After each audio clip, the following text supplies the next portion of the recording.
رمضان کچھ ہونے کے لیے نہیں ہے، یہ انٹرٹینمنٹ کے لیے نہیں ہے، یہ کوئی فیشن کے لیے نہیں ہوتا۔ رمضان جو ہے نا یہ اپنی بخشش کروانے کے لیے، اللہ کی رحمتوں کو سمیٹنے والا یہ مہینہ ہے۔ سوتے تو ہم سال بھاری ہیں، یہ نہیں ہے کہ بندہ سستی کا شکار رہے، سستی نہیں کرنی، بالکل بھی سستی نہیں کرنی، قرآن بھی پڑھنا ہے اور نماز تہجد بھی ادا کریں۔ نماز تہجد بھی ادا کریں۔ جب بندہ نماز تہجد ادا کرتا ہے نا تو پھر اس کی فضیلت دیکھیے گا۔ حضرت بایزید بسطامی رحمۃ اللہ تعالی علیہ، آپ سے پوچھا گیا کہ جو لوگ نماز تہجد ادا کرتے ہیں نا تو ان کے چہرے جو ہوتے ہیں یہ اتنے چمکدار، روشن اور نور والے یہ کیوں ہوتے ہیں؟ تو آپ نے فرمایا کہ جو بندہ نماز تہجد ادا کرتا ہے نا تو اللہ تعالیٰ اپنے نور کی چادروں میں سے ایک چادر اس کے چہرے کے اوپر ڈال دیتا ہے جب بندہ نماز تہجد پڑھتا ہے۔ نماز تہجد بندہ پڑھ کے دیکھ کے دلی سکون، اور جو چاہتا ہے نا میں کسی پریشانی میں مبتلا ہوں، میں جو ہے وہ کسی اور ٹینشن کے اندر مبتلا ہوں، تو نماز تہجد پڑھے نا، آ کے رب کے سامنے جھکے، آ کے دعا کرے، نماز تہجد پڑھے، آنسو بہائے، سچے دل سے توبہ کرے، تو میں دیکھتا ہوں اس کا کام کیسے نہیں ہوتا۔ آج ہم روتے ہیں کہ میرا فلاں ایسا ہو گیا، تو فلاں یہ ہو رہا ہے، فلاں ایسے ہو رہا ہے۔ بھائی آئے تو صحیح، یہ نہیں ہو سکتا کہ آپ رب کے در پہ آ کے اس سے سوال کریں اور وہ عطا نہ کرے، وہ تو بنا مانگے بھی بہت کچھ عطا کرتا ہے۔ تہجد بھی پڑھنی ہے، سحری بھی ٹائم سے جو ہے نا وہ کھانی ہے، اور سحری ضرور کھانی ہے، یہ نہیں کہ سستی کی اور جو ہے وہ لیٹ اٹھے تو اس کے بعد جو ہے وہ اپنا پھر نہار منہ جو ہے وہ روزہ رکھ لیا، نہیں، سحری کھانی ہے، سحری کھایا کرے، سحری کے اندر برکت ہے۔ اور پھر میرے محبوب علیہ السلام نے فرمایا کہ جب افطار کا وقت ہوتا ہے نا تو افطار سے پہلے گپ شپ نہیں کرنی ہے، گپ شپ نہیں کرنی، بیٹھ کے تو جناب طرح طرح کی باتیں نہیں، افطار سے پہلے دعا کرنی ہے۔ جب افطاری کرنے لگیں تو اس سے پہلے دعا کریں۔ میرے محبوب علیہ السلام نے فرمایا کہ روزہ دار جب کھانے سامنے رکھ کے انتظار میں بیٹھا ہوتا ہے نا روزے کے، اور وہ اس وقت جو ہے وہ اللہ رب العزت سے جو دعا کرتا ہے نا تو اللہ رب العزت کی دعا کو قبول فرماتا ہے۔ افطاری سے پہلے گپ شپ نہیں، افطاری سے پہلے جو ہے وہ دعا کرنی ہے، دعا ضرور کریں، اس کے اندر بڑی برکت ہے۔ اور میرے محبوب علیہ السلام نے روزہ دار کی جو شان بیان فرمائی، میرے آقا نے فرمایا کہ روزہ دار جب روزہ رکھتا ہے نا تو اس کے منہ کے اندر یہ جو جھاگ سی بن جاتی ہے، منہ خشک ہو جاتا ہے،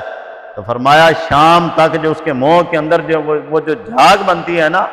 تو میرے محبوب نے فرمایا کہ اس کی وہ جھاگ، وہ تھوک مجھ کو عنبر سے بھی زیادہ اللہ کو محبوب ہے۔ اتنی بڑی شان ہے یہ روزہ دار کی جو بندہ روزہ رکھتا ہے۔ اور یہ تو پھر قیامت والے دن پتہ چلے گا نا، قیامت والے دن پتہ چلے گا کہ جو ہے جو روزہ دار ہے تو پھر اس کو جو ہے نا وہ میں نے پہلے بھی عرض کیا کہ ریان دروازہ ہے جس کے اندر صرف روزہ دار کو داخل کیا جائے گا، صرف روزہ دار اس کے اندر داخل ہوں گے۔ اور روزہ رکھ کر، روزہ رکھ کے بڑی بات، سب سے بڑی بات، جھوٹ نہیں بولنا، لو لاب کے کام نہیں کرنے، فوش گوئی نہیں کرنی، فوش گوئی نہیں کرنی، بالکل فوش کلامی نہیں کرنی، جھوٹ نہیں بولنا، غیبت نہیں کرنی، گالم گلوچ نہیں کرنا۔ کوشش کریں کہ ہر وقت باوضو رہیں، کوشش کریں کہ ہر وقت باوضو رہیں۔ کہ بندہ ہر وقت باوضو رہتا ہے نا، ایک تو اس کے چہرے کا نور کبھی ختم نہیں ہوتا، اور دوسرا یہ کہ اس کے رزق کے اندر کبھی کمی نہیں آتی۔ جو بندہ ہر وقت باوضو رہتا ہے، باوضو رہیں، ظاہری بات ہے جب وضو ہوگا تو بندے کو حیا بھی ہوگا۔ یہ نہیں ہے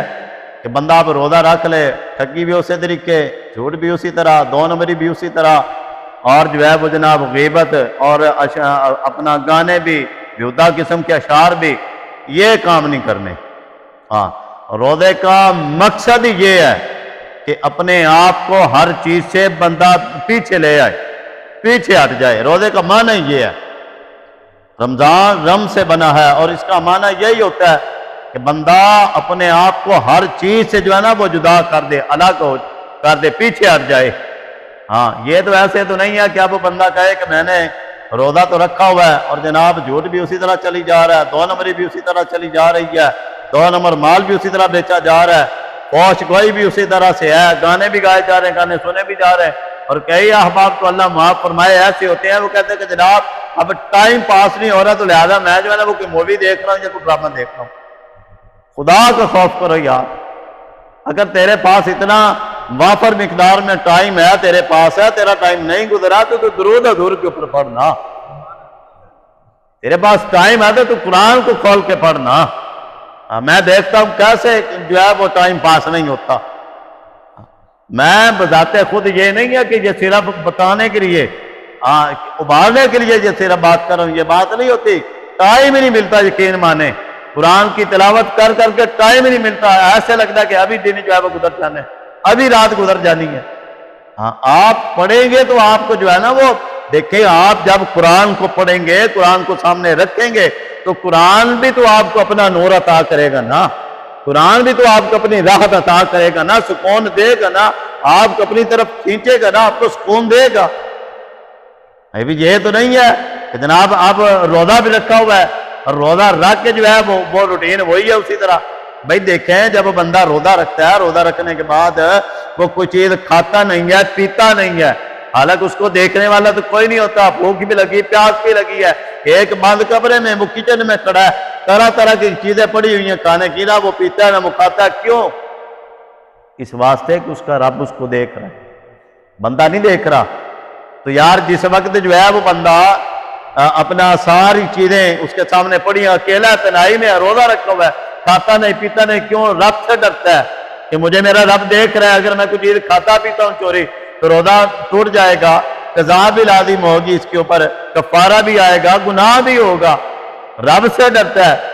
میں نے کہا یار اس وقت رب دیکھ رہا ہوتا ہے تو کیا باقی جس وقت آپ مووی لگا کے دیکھتے ہیں، ڈرامہ لگا کے دیکھتے ہیں، گانے سنتے ہیں تو اس وقت یا کوئی دو نمبری کرتے ہیں، جھوٹ بولتے ہیں، تو کیا اس وقت آپ کو رب نہیں دیکھ رہا ہوتا؟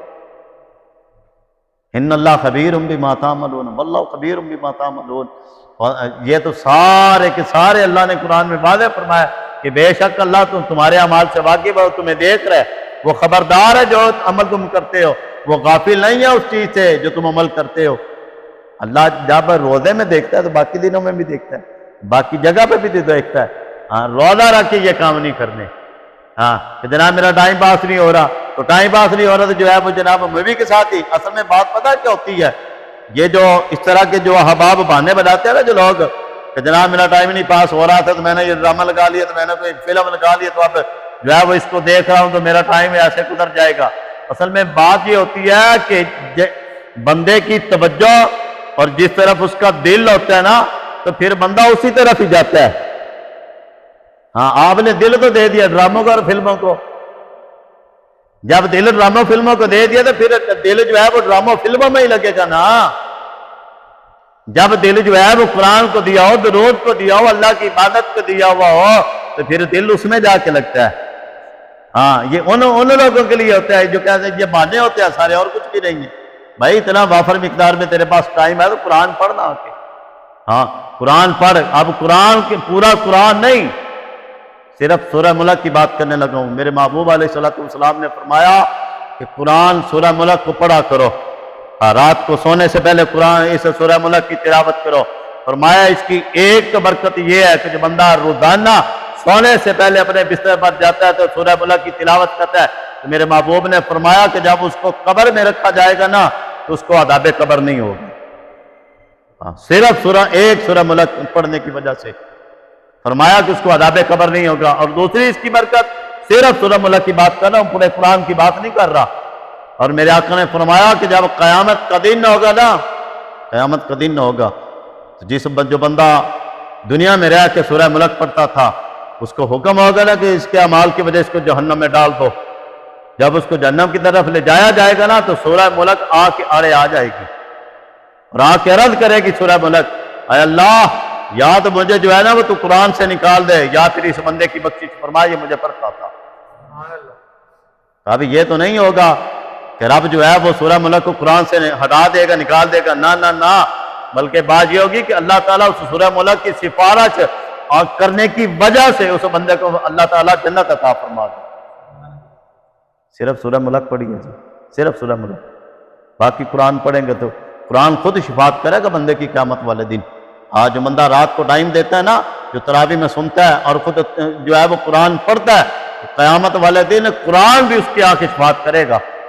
اللہ کی بارگاہ میں قرآن شفاعت کرے گا، اے اللہ اس نے اپنے آرام کو سکون کو چھوڑ دیا تھا، یہ مجھے سنتا تھا اور میری یہ تلاوت کرتا تھا، آج میں اس بندے کے حق میں آ کے تیری بارگاہ میں جو ہے نا وہ سفارش کرتا ہوں، اے اللہ میری اس بات اس بندے کے حق میں قبول فرما۔ قرآن کی وجہ سے جنت ملے گی جی، سورہ ملک کی وجہ سے جنت عطا ہوگی، اس واسطے یہ بہانے جو ہے وہ جناب تھوڑا سا، اور یہ باتیں بھی نہ کیا کرے، اکثر دیکھنے میں آتا ہے ہماری عوام کہتی ہے جناب کی وظیفہ دسو، جناب جو ہے نا وہ پیاس نہ لگے، آپ سحری کے وقت میں فلاں چیز کھائیں تو آپ کو جو ہے وہ پیاس نہیں لگے، بے کیوں نہ پیاس لگے، روزے کا مقصد ہی یہ ہے کہ بندے کو بھوک پیاس لگے۔ یہ طرح طرح کے آ کے بیٹھ جاتے ہیں نا آج سوشل میڈیا کے اوپر، الیکٹرانکس میڈیا کے اوپر، جب سارا سال ابلیس کی پیروی کر دینے،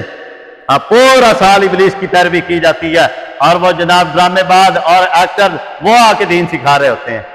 ظاہری بات ہے جب ان سے جنہوں نے دین سیکھا تو پھر حال بھی تو وہی ہونا نا، پھر فلمیں ڈرامے دیکھنی ہے نا،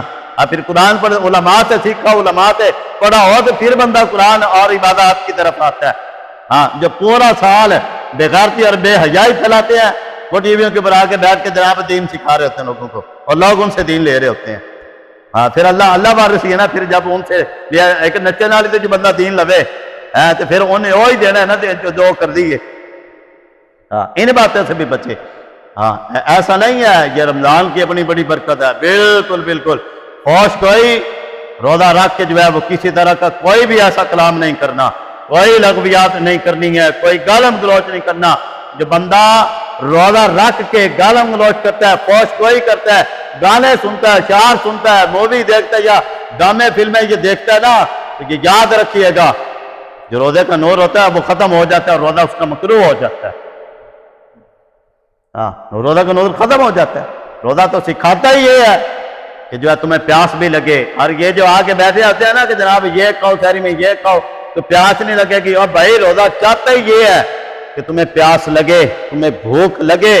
تاکہ تمہیں پھر اپنے مسلمان بھائی کی بھوک اور پیاس کی شدت کا بھی تو احساس پیدا ہو۔ یہ روزہ سکھاتا ہے۔ اور یہ بھی نہ کریں کہ اگر اللہ نے مال دیا نا تو اپنے آس پاس پڑوسیوں کا، غرباء کا خیال رکھیں روزوں میں۔ کوئی ایسے سفید پوش لوگ، ایسے غرباء فقراء، ایسے لوگ جن کے پاس طاقت نہیں ہے روزہ رکھنے کی، مشکل سے روزہ رکھتے ہیں، اگر اللہ نے آپ کو استطاعت دیا ہے، مال دیا ہے، تو کوشش کریں کہ آپ ان کو عطا کریں، ان کو دیں، تاکہ جو ہے نا، اور یہ فطرانہ ہمارا ہوتا ہے ہم جا کے عید کے قریب ہی دیتے ہیں یا باقی معاملات کرتے ہیں، نہ اگر اللہ نے مال دیا نا تو آج سے دے دے، تاکہ ان کا جو ہے نا وہ رمضان اچھا گزرے۔ آس پاس پڑوسی لوگوں کو، غرباء کو دیکھیں، ٹھیک ہے، ان کے لیے بھی اہتمام کریں۔ دل ہر بندہ کا چاہتا ہے کہ میں اچھا کھاؤں، اچھا جو ہے نا وہ پیوں، تو اسی طرح اپنے مسلمان بھائی کا بھی احساس کریں۔ اس کے اندر اللہ تعالیٰ نے جو ہے نا وہ بڑی خیر رکھی ہے، بڑی برکت رکھی ہے۔ اللہ تعالیٰ ہمیں عمل کی توفیق عطا فرمائے۔ وما علیہ الا البلاغ المبین۔ سنتے عطا کر